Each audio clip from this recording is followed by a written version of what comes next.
আওয়ামী লীগ বাংলাদেশের রাজনীতি করতে পারবে না, যা বললেন সালাউদ্দিন। বিএনপি স্থায়ী কমিটির সদস্য সালাউদ্দিন আহমেদ বলেছেন, আওয়ামী লীগ নামে বাংলাদেশের রাজনীতি করতে পারবে না এ দলের নেতাকর্মীরা। সেই আওয়াজ উঠাচ্ছি আমরা। আওয়ামী লীগের এই গণহত্যা ও মানবতা বিরোধী অপরাধের জন্য রাজনৈতিক সংগঠন হিসেবে বিচার দাবি করছি। বুধবার দুপুরে রাজধানীর জাতীয় প্রেস ক্লাবে আঞ্চলিক সম্পাদক পরিষদ আয়োজিত জাতীয় ঐক্য ও বর্তমান বাস্তবতার শীর্ষক আলোচনা সভায় প্রধান অতিথির বক্তব্যে তিনি এসব কথা বলেন। এই সময় অন্তর্বর্তী সরকারের উদ্দেশ্যে সালাউদ্দিন আহমেদ বলেন, একদিকে চান আওয়ামী লীগ রাজনীতিতে নিষিদ্ধ হোক, আবার আপনারা তাদের বিচার করবেন না, পুলিশ দিয়ে তাদের কর্মসূচিতে বাধা দেবেন।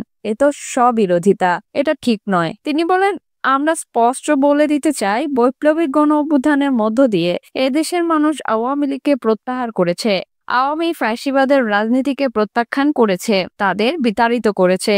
আওয়ামী লীগ বিষয়ে অন্তর্বর্তী সরকারের অবস্থানের সমালোচনা করে বিএনপি এক শীর্ষ নেতা বলেন, আপনারা আওয়ামী লীগের রাজনৈতিক কর্মসূচি পালনের জন্য মাঠে নামতে দেবেন না, তা মানি, সমর্থন করি, কিন্তু এভাবে কতদিন রাজপথে পুলিশ দিয়ে ঠেকাবেন? তিনি বলেন, আপনারা বলবেন নির্বাচনে আওয়ামী লীগকে চাই না, আওয়ামী লীগ রাজনীতিতে থাকতে পারবে না, কিন্তু কি পদক্ষেপ নিচ্ছেন? আইনি কোনো পদক্ষেপ এই সরকার নিচ্ছে না। আওয়ামী লীগের বিরুদ্ধে ব্যবস্থা নেওয়ার দাবি জানিয়ে সালাউদ্দিন আহমেদ বলেন, আমরা বলেছিলাম সংবিধানের ৪৭ অনুচ্ছেদ অনুসারে রাজনৈতিক সংগঠন হিসেবে আওয়ামী লীগের বিরুদ্ধে গণহত্যা এবং মানবতা বিরোধী অপরাধের জন্য বিচারের ব্যবস্থা করা হোক। সে অনুযায়ী আন্তর্জাতিক অপরাধ ট্রাইব্যুনালের আইন সংশোধন করার দাবি জানিয়েছিলাম। এই দেশের মানুষ দাবি জানিয়েছিল, এই সরকার অধ্যাদেশ এবং আইন সংশোধন করার উদ্যোগ নিয়েছিলেন। হঠাৎ ক্যাবিনেট মিটিং এ সিদ্ধান্ত নিলেন এটা করা যাবে না কেন? তিনি বলেন, বিচার প্রক্রিয়ার মধ্য দিয়ে নির্ধারণ হোক আওয়ামী লীগ বাংলাদেশের রাজনীতি করতে পারবে কিনা। সংবিধানে বিধান সংযোজন আছে, সে অনুযায়ী আপনারা আইন করুন।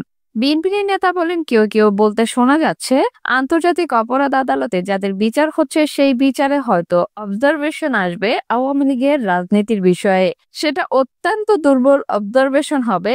তখনও আপনাদেরকে প্রশাসনিক আদেশ দিতে হবে, আইন প্রণয়ন করতে হবে সে অবজারভেশনের নিরিখে।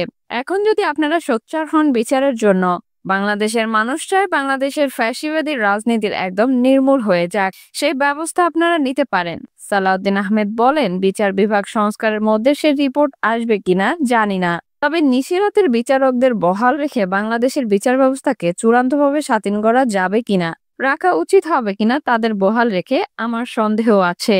সরিষার মধ্যে ভূত রেখে কখনো সরকার সফল হতে পারবে না, এমন সতর্কবাণী দিয়ে তিনি বলেন, বিচার ব্যবস্থা হোক, প্রশাসনিক ব্যবস্থা হোক, নির্বাচনী ব্যবস্থা হোক, সর্বত্র ফ্যাসিবাদের দোষদের আপনাকে ক্লিন করতে হবে। একটি গণতান্ত্রিক সংস্কারের মধ্য দিয়ে আমরা যে সাংবিধানিক রাজনৈতিক সরকার প্রতিষ্ঠা করতে চাই, সেই সরকার প্রতিষ্ঠার জন্য সর্বাধিক অগ্রাধিকার দেন নির্বাচনমুখী সংস্কারের দিকে।